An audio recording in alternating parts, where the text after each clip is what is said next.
एक किसान के पास एक बहुत ही बिगड़ैल सांड था। वह अपने सींगों से कई पशुओं को घायल कर चुका था। किसान उसकी हरकतों से तंग आ गया। आखिरकार उसने सांड को जंगल की ओर खदेड़ दिया। जंगल में पहुंचकर सांड को खूब हरी भरी घास मिली। अब उसके पास दो ही काम थे, खूब खाना और अपनी ताकत दिखाना। वह पेड़ों के तनों में सींग फंसाकर जोर लगाता और हुंकारता रहता। सांड पहले से भी अधिक मोटा हो गया। उसकी मांसपेशियां इतनी उभर आईं, जैसे चमड़ी से बाहर छलकने को तैयार हों। पीठ पर कंधों के ऊपर की गांठ धोबी के कपड़ों के गट्ठर जितनी बड़ी हो गई। गले में मांस की मोटी मोटी परतें लटकने लगी। वह सचमुच एक विशालकाय जानवर बन गया था। उसी जंगल में एक गीदड़ और गीदड़ी का जोड़ा रहता था। वे बड़े जानवरों के छोड़े हुए शिकार पर गुजारा करते थे। वे खुद केवल छोटे चूहों का ही शिकार कर पाते थे।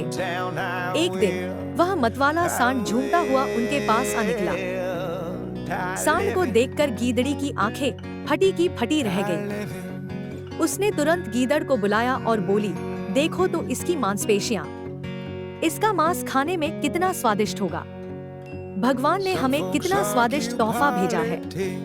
गीदड़ ने गीदड़ी को समझाया, सपने देखना छोड़ो।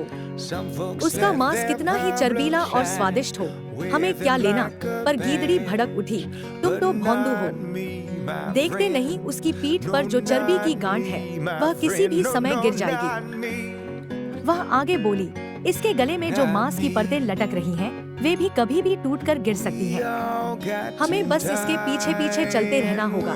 गीदड़ ने फिर कहा, भाग्यवान, यह लालच छोड़ो। गीदड़ी ने जिद पकड़ ली, तुम हाथ में आया मौका अपनी कायरता से गंवाना चाहते हो। तुम्हें मेरे साथ चलना होगा। मैं अकेली कितना खा पाऊंगी। गीदड़ी की हट के सामने गीदड़ की एक न चली। दोनों ने सांड के पीछे चलना शुरू कर दिया। कई दिन बीत गए, पर सांड के शरीर से कुछ नहीं गिरा। गीदड़ ने बार बार समझाने की कोशिश की, गीदड़ी, घर चलते हैं, एक दो चूहे मारकर पेट की आग बुझाते हैं। पर गीदड़ी की अक्ल पर तो पर्दा पड़ गया था। वह ना मानी, नहीं, हम खाएंगे तो इसी का मोटा ताजा स्वादिष्ट मांस। कभी ना कभी तो यह गिरेगा ही। बस दोनों सांड के पीछे लगे रहे। भूखे प्यासे एक दिन दोनों गिर पड़े और फिर कभी ना उठ सके। यह कहानी हमें सिखाती है कि अत्यधिक लालच का फल हमेशा बुरा होता है। इस सीख को अपने दोस्तों और परिवार के साथ साझा करें, ताकि वे भी इस महत्वपूर्ण संदेश को समझ सकें।